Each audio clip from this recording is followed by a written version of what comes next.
Good morning, students. Good morning to all. And last day we have studied about the types of companies and the memorandum of associations and the articles of associations and about the prospectus and what are the contents will come to an articles of association and prospectus everything. And on that day itself we have completed the fifth chapter. Today we will go to the next chapter. The another one type of form of organizations, the cooperative organizations. So the cooperative organizations also one type of the form of organizations in the types of different types of organizations. A cooperative is a private business organizations, so that is owned and controlled by the people who use its products, supplies or services. Normally, if you are seeing in your native places itself, we can see the different type of the cooperative organizations. So some amount of the peoples will join together, and what are the products they will produce, they will supply and they will sell and consuming themselves. As a human beings, some of the peoples are joined together, and if they are formed one of the organizations in which if they are selling the product what they are produced, and he will use themselves. So although cooperatives vary in type and membership size, all were formed to meet the specific objectives of members, and all are structured to adapt to members changing needs. So wherever the form of organizations are considered as a private, so on the basis of the membership size, everything will form to meet the specific objectives of members, and the structure to adapt to members changing needs. Whenever their needs are going to change, on the basis of their changing, so the objective of the membership also will be changed. So normally the cooperatives are formed by individuals who coordinate among themselves to achieve vertical integrations in their business activities. Vertical integrations means, so on the step by step from the board of coordinators, managers and the chairman, after that the members, that is called the business vertical integrations of business activities. So cooperatives were useful for promoting the interest of the less powerful members of society. So normally the farmers, producers, workers and consumers found that they could accomplish more collectively than they could individually. Normally, if you want to conduct any one of the organizations which has more powerful one thing, as a single person it is not able to start. But some of the people are joined together, and if they are formed one of the organizations with the most powerful things, is called cooperative organizations. So even though people have been working together for their mutual benefit throughout the human history, the cooperative form of business organization began during the industrial revolutions. Because after the industrial revolutions only, different type of the industrializations was arranged, and the cottage level industries, middle scale or small scale level industries was arranged. So on the basis of increasing the industrializations only, the cooperative section societies also had been increased. At first, the cooperative movement was started by Robert Owen in the year of 1844. He formed a consumer cooperative society in England with 28 workers as members. It was called as the Rockdale Society of Equitable Pioneers. This gradually led to worldwide movement of organizing. Cooperatives in various fields of economic activity such as credit, farming, marketing, processing, housing, transport, insurance, fisheries, poultry, dairying, etc. The main objective of the cooperative movement was to bring solace and comfort to the needy persons by pursuing common economic interest through cooperative trading. Profit is not a main objective. So the objective of the cooperative society is bring the solace and comfort to the needy persons by pursuing common economic interest. So those who all have the common economic interest, it will join together and bring the solace and comfort. Next, the definitions of cooperative organizations. So the cooperative is a form of organization in which the persons voluntarily associate together as human beings on the basis of equality for the promotion of the economic interest of the persons. If some of the people are joined together and if they want to expose their economic interest, they can join together as a human beings and they can expose their equality for the promotion of the economic interest. So next, the principles of cooperations. So in these cooperative societies or the cooperative organizations also has some of the principles. So what are the basic principles are there in these cooperative organizations mean? First one is voluntary and open membership.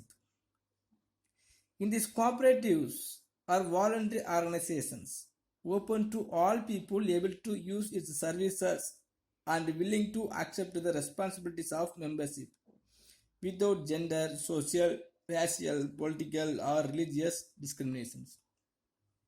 Without any of the discriminations such as gender, social, racial or political, so those peoples are having are able to use its services and willing to accept the responsibilities. Everything also became as a membership.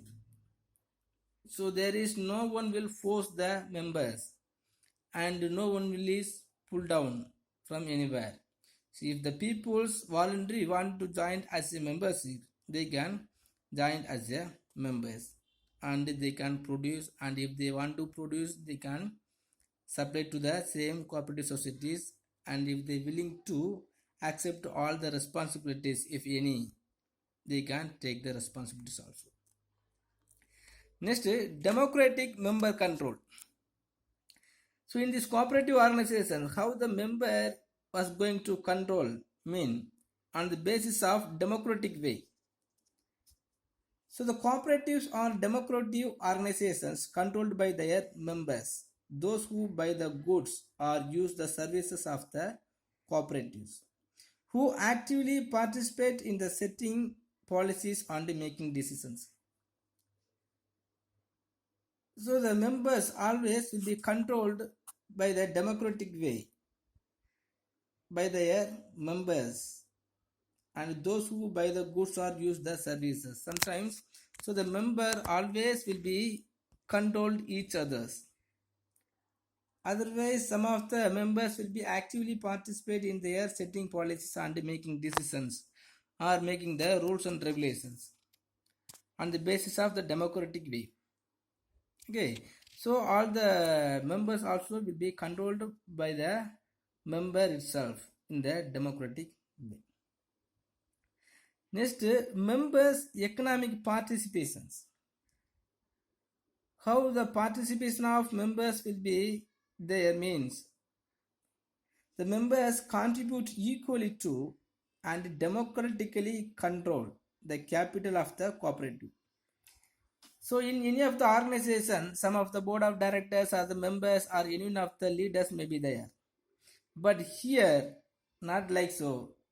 So the members contribute equally to and democratically control the capital of the cooperative. If any of the capital is earned by the cooperative members by issuing the shares or by earning the profit by selling the goods sold by the cooperative societies, they will earning some of the capital. The capital will be contribute and controlled by all the members of cooperatives. This benefits members in proportion to the business they conduct with the cooperative rather than on the capital invested. Next, autonomy and independence. How it will be carry on their organizations mean on the basis of autonomy and independently. So the cooperatives are autonomous, self-help organizations controlled by their members only. Because without any government interventions, by the members only, their day-by-day activities will be carried on. And the cooperative societies also will have no need of independent others organizations. So it does not, so based on terms that ensure democratic control by the members and maintains the cooperative autonomy. So the separate rules and regulations will be created by the member itself. And if any of the leaders want to take among the members by the voting method only, they will take it. So all the rules and regulations and some of the undertakings will be maintained by the autonomy and independently. So the members and this organization has no need of being depending on any other government organizations. Next, education, training and informations. So the cooperative provide education and training for their members. If the members are not having the sufficient level of the educations, the cooperative societies will provide the education facilities. And if the people are being in need of some training to conducting the efficient work on day-by-day activities, the cooperative society itself will be arranged for that. So the elected representative manages and employees so they can contribute effectively to the development of their cooperatives. So the members also inform the general public about the nature and the benefits of cooperatives. How the achievements are going to reach the public means. So all the members also inform the general public about the nature and the benefits of cooperatives.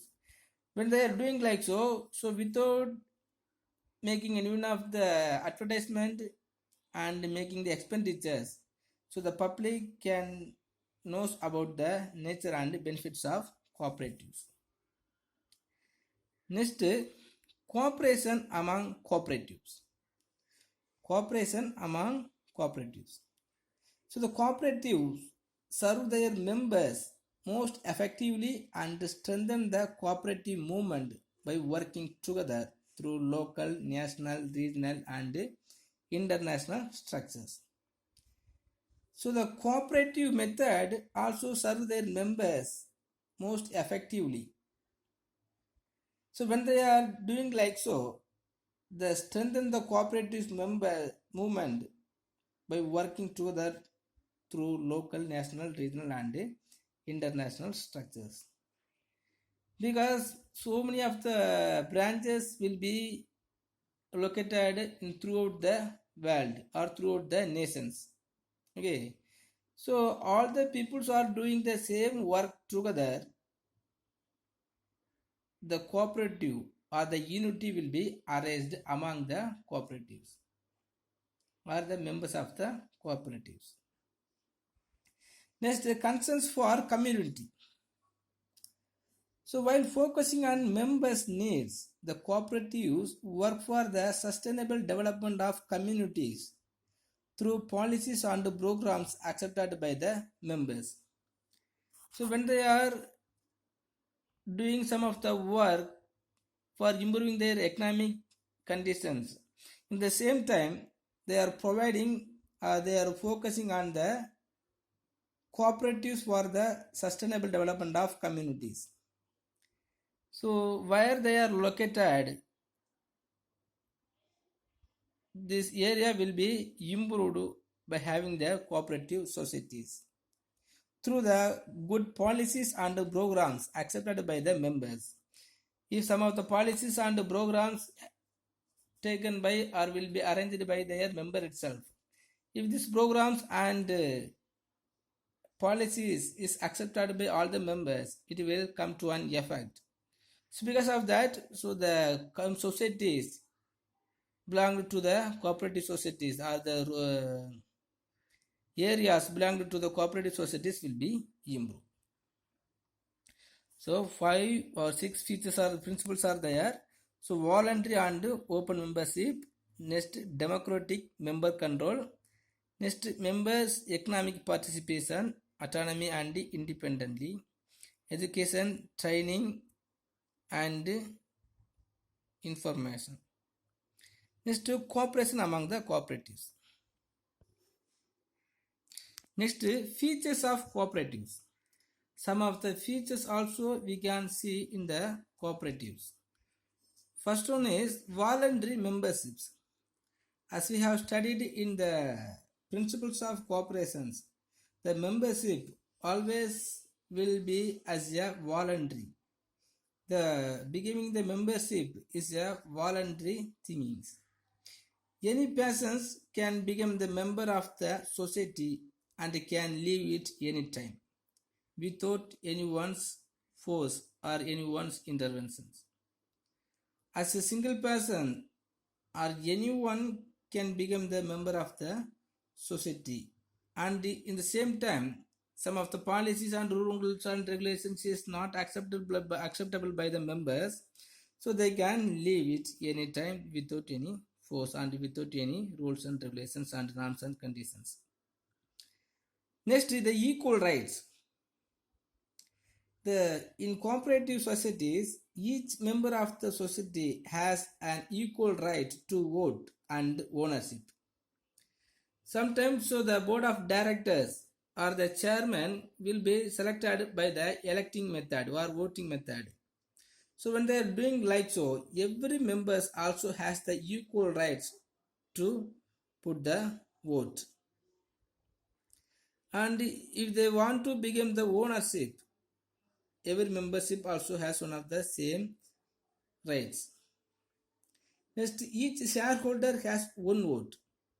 Already we have studied the rights for voting in their shareholders of joint stock companies.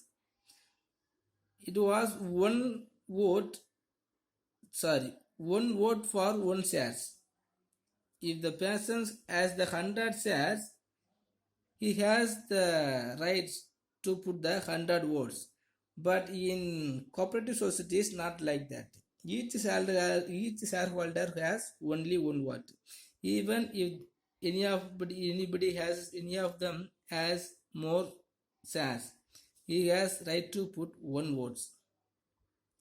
Next, democracy.